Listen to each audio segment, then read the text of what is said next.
selamat pagi keluarga MDC dimanapun saudara berada. Saya ajak kita semua satukan hati. Mari kita naikkan pujian, penyembahan yang terbaik buat Tuhan kita. Open the eyes of my heart, Lord.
terjadi di sini kelepasan.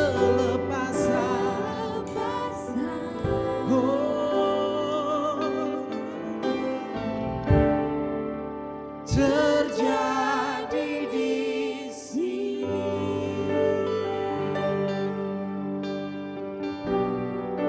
Terjadi di sini Tuhan, kuasa-Mu Kau nyatakan. Kelepasan terjadi, kesembuhan terjadi oleh karena kuasa-Mu. Terima kasih Yesus. Haleluya.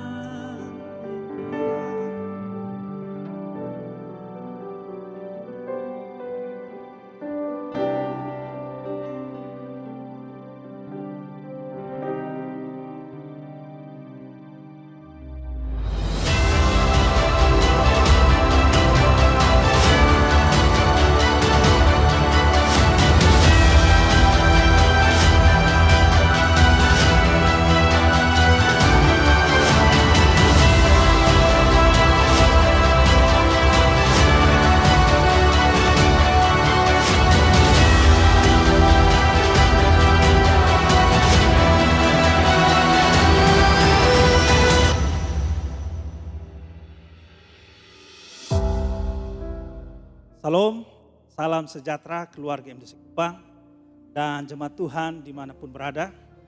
Salam sehat dan tetap semangat jalani hari-hari yang Tuhan anugerahkan kepada kita. Kita bersyukur karena kembali kita dapat beribadah di minggu ini walau masih secara online.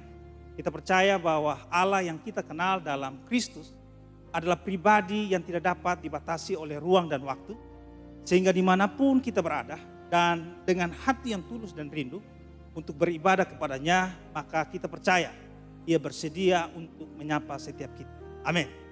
Nah, dalam 2 minggu yang telah kita lalui secara berturut-turut, kita telah belajar 2 hal penting dari tema gereja kita, Restart atau awal yang baru. 2 minggu yang lalu kita belajar dari tema New Creation atau ciptaan yang baru. Dari sana kita belajar 3 hal penting terkait ciptaan yang baru. Yang pertama, ciptaan yang baru artinya adalah orang yang hidup di dalam Kristus. Hidup di dalam Kristus adalah hidup di dalam relasi dengan Kristus oleh karena iman kepadanya. Nah, di dalam Alkitab, relasi dengan Kristus ini diumpamakan dalam berbagai gambaran. Di antaranya yaitu digambarkan seperti relasi antara domba dengan gembalanya, relasi antara ranting dengan pokoknya, relasi antara pengantin perempuan dengan pengantin laki-lakinya. Relasi dengan Kristus inilah yang di dalam Yohanes 1 ayat 12 dijelaskan telah mengakibatkan kita disebut sebagai anak-anak Allah. Yang kedua, makna dari manusia yang baru adalah hidup di dalam anugerah Allah. Anugerah artinya kebaikan dari Allah yang kita terima bukan karena kita layak untuk mengalaminya dan bukan karena hasil usaha kita.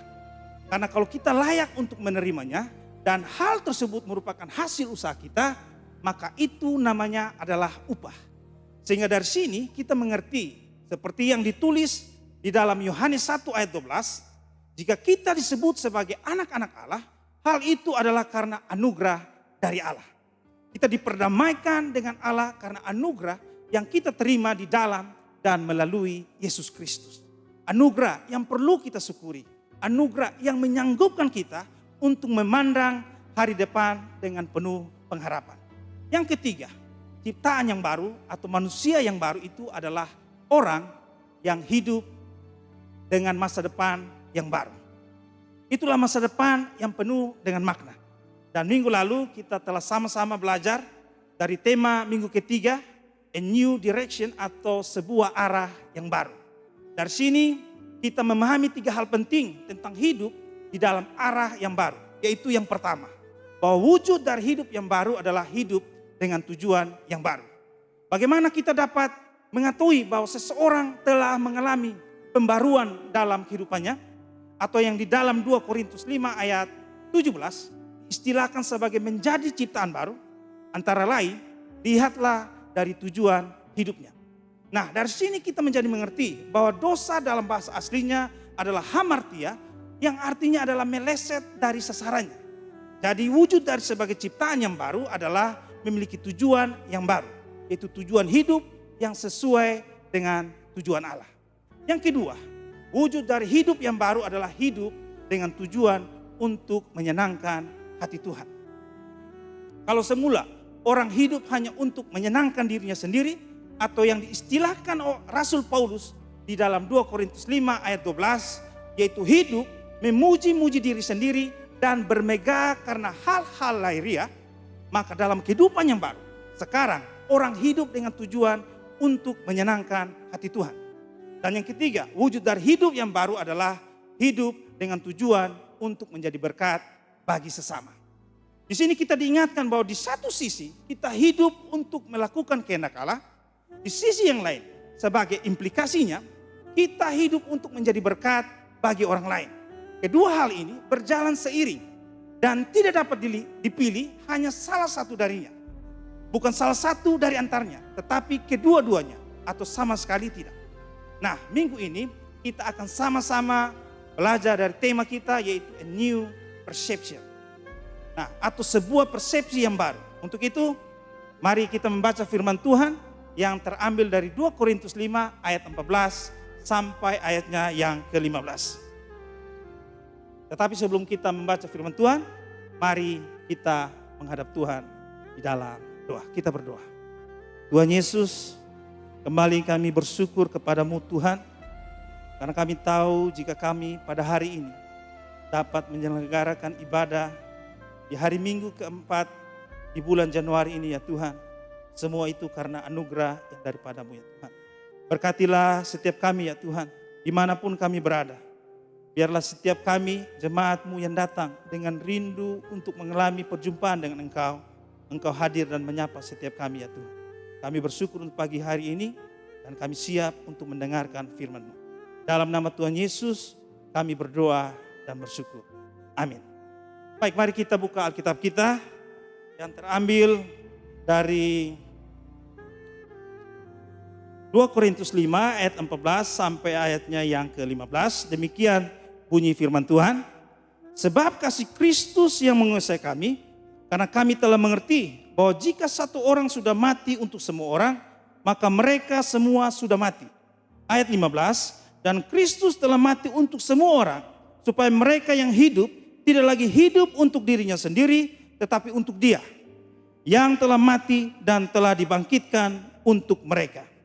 Nah, di ayat-ayat ini Rasul Paulus menjelaskan bahwa sekarang ia hidup dengan wawasan atau persepsi yang baru, yaitu persepsi tentang dampak dari pengorbanan Kristus terhadap hidup manusia.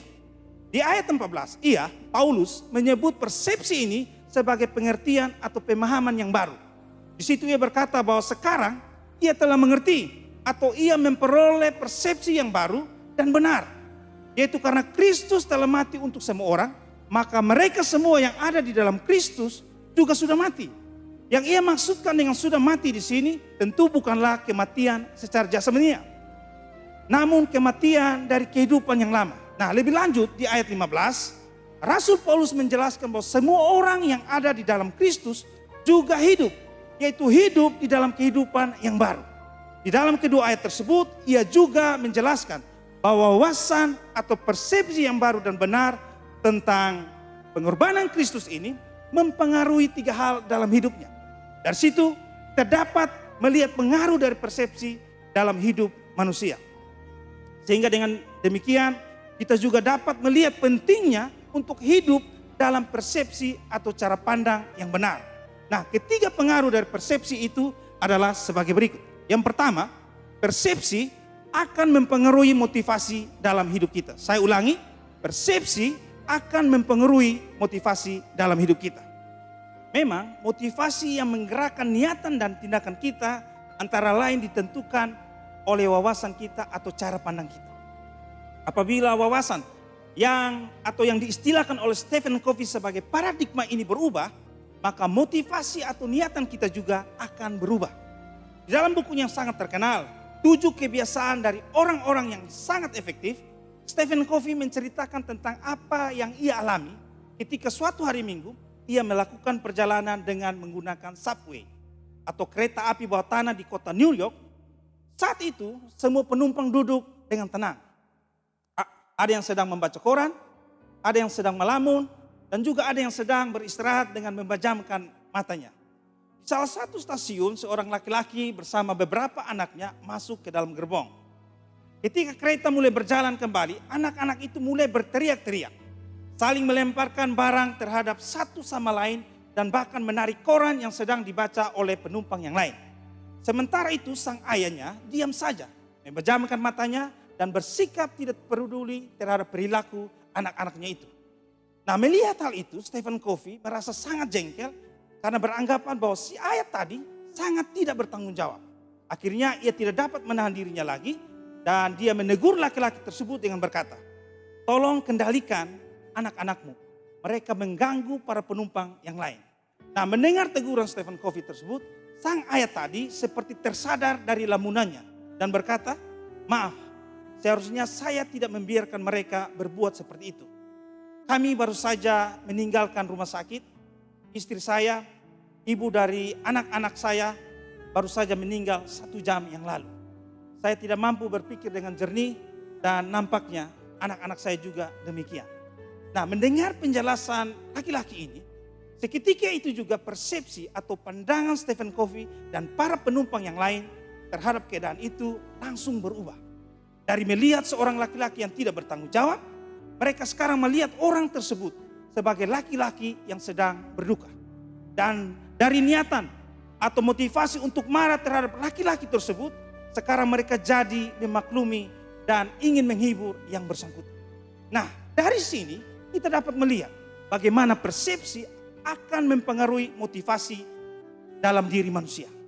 Apabila persepsi seseorang dibaharui, maka motivasi dalam hidupnya juga akan berubah. Hal itulah yang diutarakan oleh Rasul Paulus di ayat 14 yang dikatakan demikian. "Sebab kasih Kristus yang menguasai kami, karena kami telah mengerti bahwa jika satu orang sudah mati untuk semua orang, maka mereka semua sudah mati." Di sini kita dapat melihat, karena Paulus memiliki persepsi yang baru tentang kematian Kristus dan dampak terhadap hidup manusia, maka sekarang yang menguasai hatinya bukan lagi hal yang lain, namun kasih Kristus. Di dalam bahasa Inggris, kata ini ditulis, "For the love of Christ control us." Sebab kasih Kristus mengendalikan hidup kami. Artinya sekarang tindakan-tindakan yang ia lakukan adalah karena didorong atau termotivasi oleh kasih Kristus. Persepsinya yang baru telah mengubah motivasi dalam hidupnya. Pertanyaannya sekarang adalah, bagaimana kita memandang Tuhan? Kalau kita hidup dalam persepsi yang benar tentang Allah, yaitu memahami bahwa ia adalah pribadi yang penuh dengan kasih, dan di dalam kasihnya ia telah mengorbankan dirinya sampai mati di kayu salib untuk menggantikan diri kita, yang seharusnya binasa karena keberdosaan kita, maka kasihnya lah yang akan menguasai hati kita. Sehingga dengan demikian, tindakan-tindakan kita, baik kepada Tuhan dan sesama, akan didorong oleh kasih Kristus yang ada pada kita. Nah, kita beribadah kepadanya bukan sekedar karena kita ingin memperoleh berkat, namun karena kita memang mengasihi Dia. Kita berbuat baik kepada sesama bukan sekedar agar kita memperoleh balasan kebaikan dari orang tersebut, ataupun agar kita semakin diberkati oleh Tuhan, namun karena memang hati kita dipenuhi, dikuasai, dan dikendalikan oleh kasih Kristus. Coba bayangkan, kalau pasangan kita berbuat baik kepada kita hanya karena yang menjadi motivasi dalam hatinya adalah untuk memperoleh manfaat dari kita. Seperti misalnya suami Anda membantu Anda dengan mengangkat barang-barang belanjaan Anda dengan maksud agar Anda tidak mengomel ketika ia membeli handphone yang baru untuk dirinya. Kalau ia tidak menginginkan sesuatu dari Anda, maka ia bersikap tidak peduli terhadap diri Anda. Nah, jangankan membantu mengangkat barang belanjaan Anda, mengajak Anda bicara pun tidak. Kira-kira apa yang Anda rasakan dalam hati ketika suami Anda mengangkat barang-barang belanjaan tersebut? Bergembira? Jelas tidak.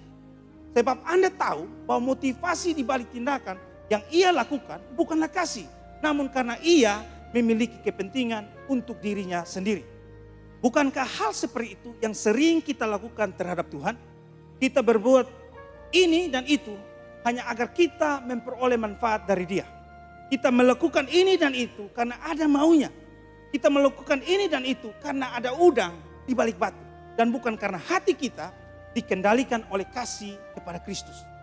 Jemaat Tuhan yang saya kasihi, kalau kita memiliki persepsi yang benar tentang Tuhan, yaitu bahwa Ia sangat mengasihi kita sehingga rela menyerahkan nyawanya bagi kita semua, maka persepsi ini akan mempengaruhi motivasi dalam hidup kita.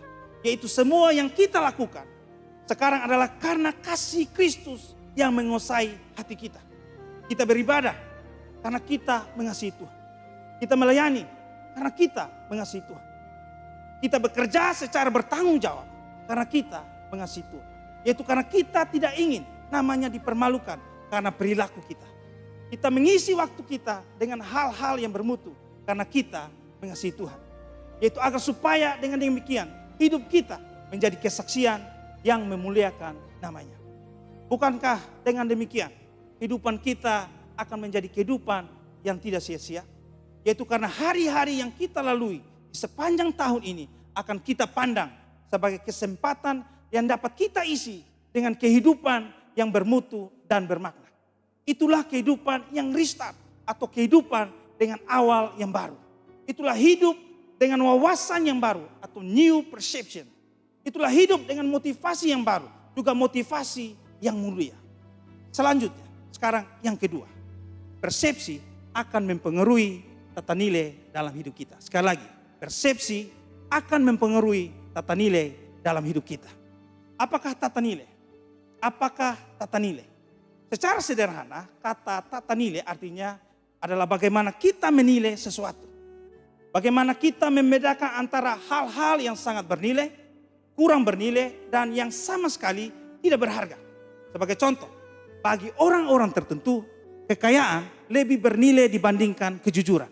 Sehingga bagi yang bersekutan, menipu pun bukan hal yang keliru, asal ia memperoleh keuntungan. Sedangkan bagi orang yang lain, justru sebaliknya. Bagi mereka, kejujuran jauh lebih berharga dibandingkan kekayaan. Sehingga kalaupun ia harus menanggung kerugian, ia rela asal dirinya tidak menipu orang lain. Apakah yang membedakan antara kedua orang tersebut? Tata nilai dalam hidup mereka. Ya, tata nilai. Tata nilai yaitu apa yang mereka anggap sebagai yang paling bernilai.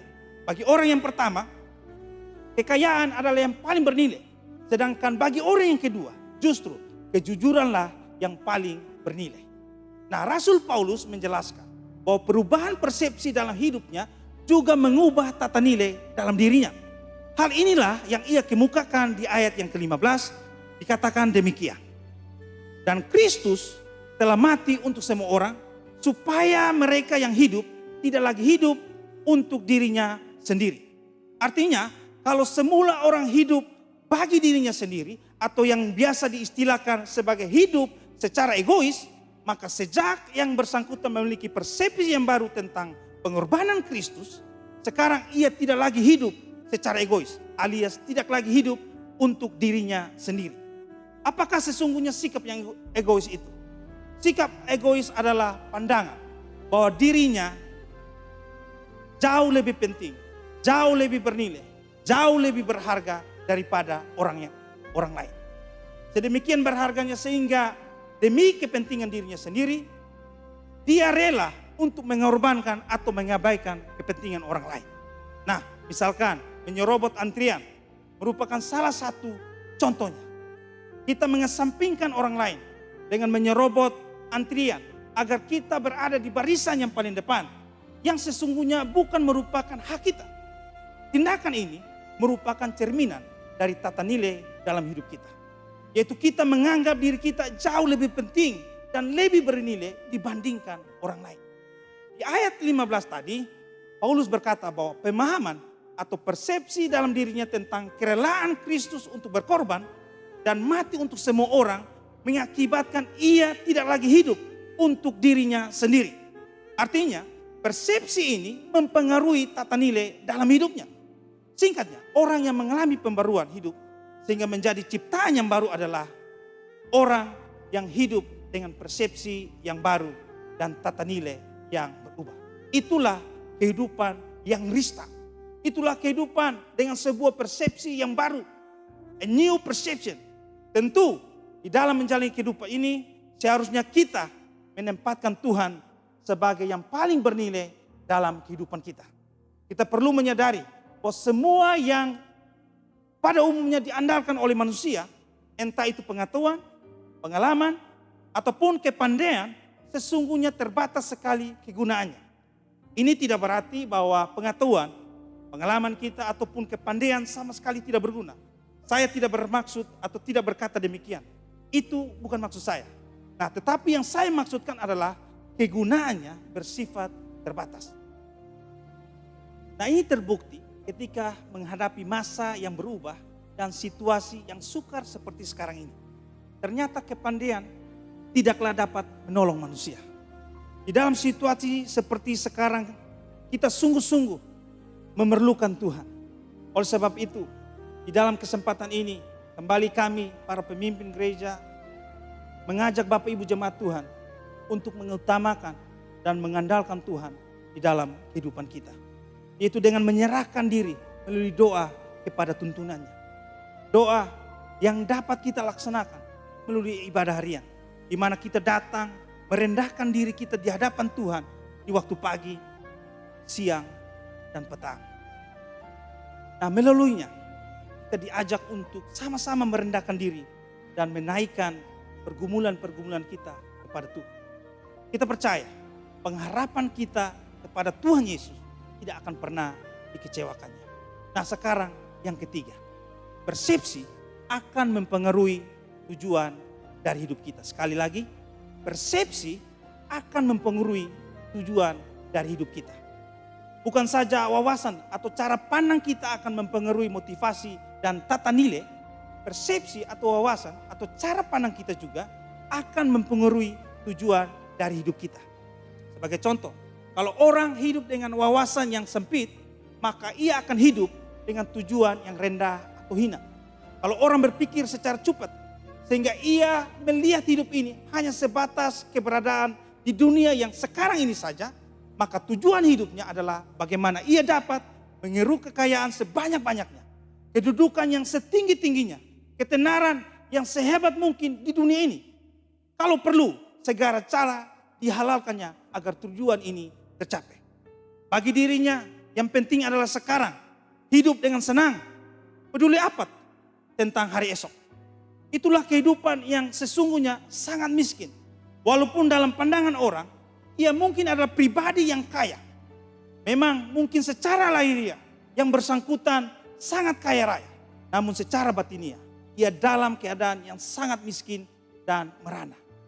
Tetapi tidak demikian halnya dengan orang yang hidup, yang telah dibaharui oleh anugerah Allah di dalam Kristus.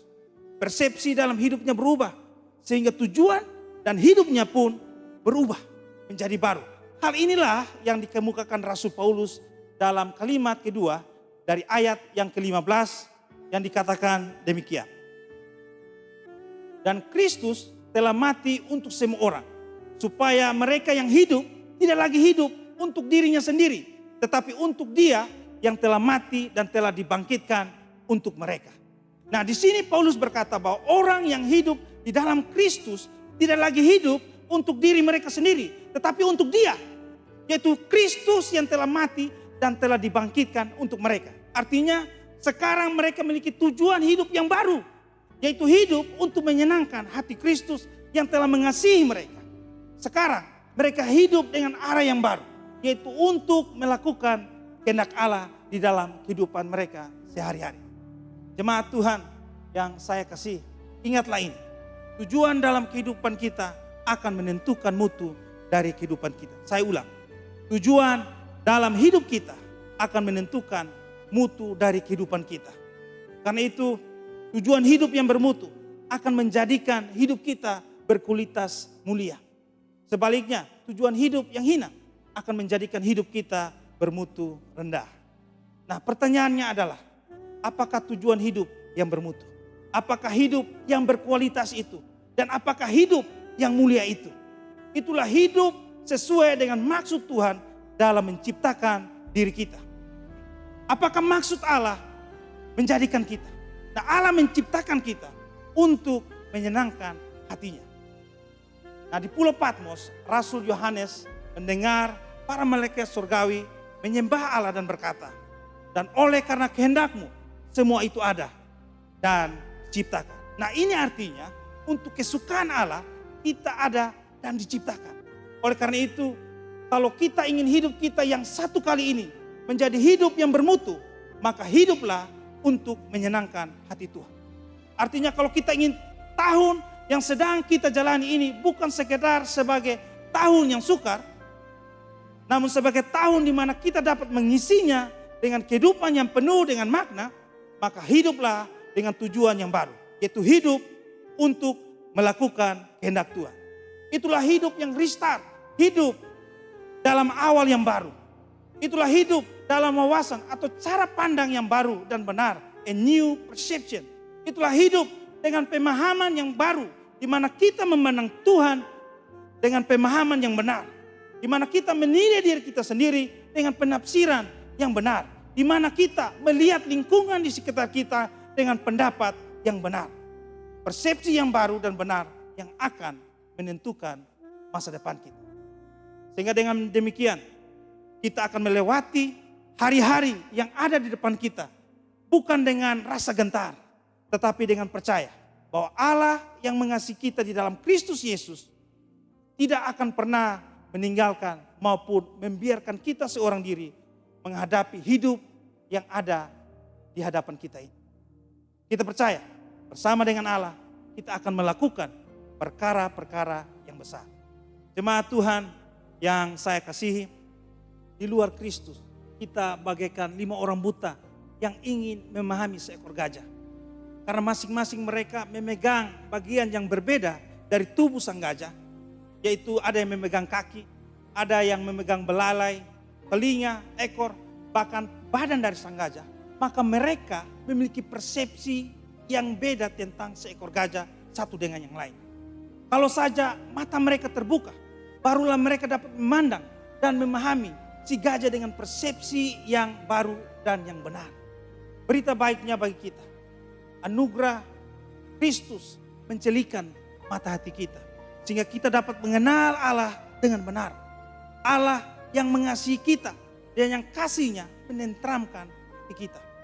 Itulah yang dialami oleh seorang bocah berusia 4 bulan yang bernama Leo Ripon di negara bagian Washington, Amerika Serikat.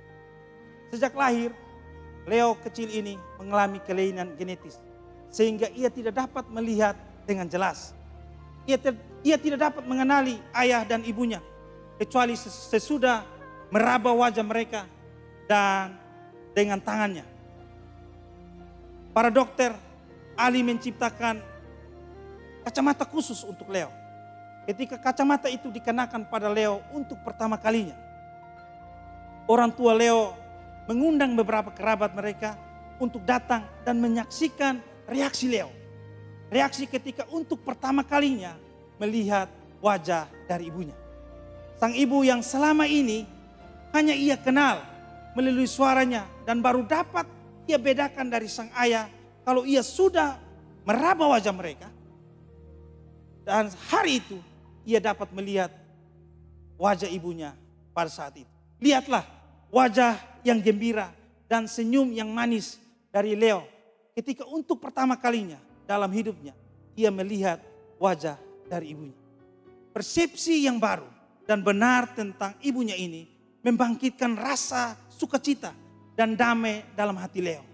Hal yang sama akan kita alami kalau kita memiliki persepsi yang baru dan benar tentang Allah kita.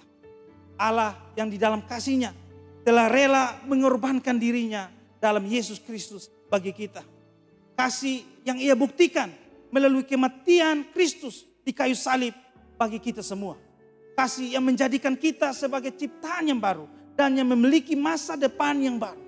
Kasih yang memampukan kita untuk memandang masa depan dengan penuh pengharapan. Kasih Allah dalam Kristus yang membuka lembaran baru dalam hidup kita. Kasih Allah dalam Kristus yang memberikan harapan baru bagi diri kita. Kasih Allah dalam Kristus yang membentangkan cakrawala yang baru bagi kehidupan kita. Prista. Mari kita berdoa. Bapa yang baik, kami mengucap syukur ya Tuhan untuk kebenaran-Mu pada hari ini ya Tuhan. Kami bersyukur untuk kasih setia-Mu bagi kami. Pagi hari ini kami boleh kembali mendengarkan sabda firman-Mu ya Tuhan. Biarlah Engkau dalam kasih dan kebaikan-Mu ya Tuhan memberkati setiap kami. Sehingga apa yang boleh kami dengar pada pagi hari ini ya Tuhan memberikan harapan baru bagi setiap kami. Tolong kami ya Tuhan, baruilah batin kami, baruilah persepsi kami. Sehingga kami membawa sebuah persepsi yang baru di dalam Kristus. Sehingga kami boleh berjalan, menjalani hidup-hidup yang Tuhan anugerahkan kepada kami dengan cara pandang, dengan persepsi yang baru. Hamba berdoa menyerahkan umat-Mu ya Tuhan dalam segala pergumulan mereka, dalam apapun yang sedang mereka hadapi hari ini ya Tuhan. Kami tahu ya Bapa, hari-hari ini adalah hari yang tidak mudah, adalah hari yang suka. Tetapi dalam firman dan kebenaran-Mu ya Tuhan, kami yakin Engkau setia dan terus menyertai menuntun setiap kami. Itulah jaminan bagi kami untuk terus menghidupi hari demi hari yang Tuhan anugerahkan bagi setiap kami ya Tuhan. Berkatilah umat-Mu ya Tuhan, sehingga di dalam masa-masa yang tidak mudah ini, di dalam masa-masa yang sukar ini, mereka terus bersandar dan berharap hanya kepada-Mu. Terima kasih Bapa, kami mengucap syukur. Di dalam nama Tuhan Yesus kami berdoa dan berterima kasih. Amin. Jemaat Tuhan, kita akan mengakhiri ibadah kita. Saya jemput kita semua bangkit berdiri dan sambil merendahkan hati, mari terimalah berkat Tuhan. Kami bersyukur kepada-Mu ya Tuhan untuk pagi hari ini ya Tuhan. Karena itu pagi hari ini dalam kesempatan ini hamba berdoa menyerahkan umat-Mu ya Tuhan. Biarlah Engkau berkenan memberkati setiap mereka. Lihatlah tangan-tangan yang terangkat ini ya Tuhan, dan ulurkanlah tangan-Mu atas setiap mereka ya Tuhan. Biarlah anugerah daripada Engkau Allah yang Bapa itu menyertai hidup mereka. Sehingga apapun yang mereka kerjakan, apapun yang mereka lakukan, apapun yang mereka lakukan dalam kehidupan mereka, Tuhan senantiasa memberkati mereka. Biarlah kasih Kristus yang melimpah itu terus tercurah dalam kehidupan mereka. Sehingga hari-hari di mana mereka jalani adalah hari-hari di dalam kasih dan anugerah Allah. Itu di dalam kasih Kristus yang menyertai dan menuntun mereka ya Tuhan. Hamba juga berdoa ya Tuhan, biarlah anugerah dari Roh yang Kudus menyertai umat-Mu, memberkati mereka. Sehingga apa saja yang mereka kerjakan, Tuhan membuatnya berhasil. Terima kasih ya Bapa. Biarlah berkat ini kami terima di dalam nama Bapa, Putra, dan Roh Kudus. Amin.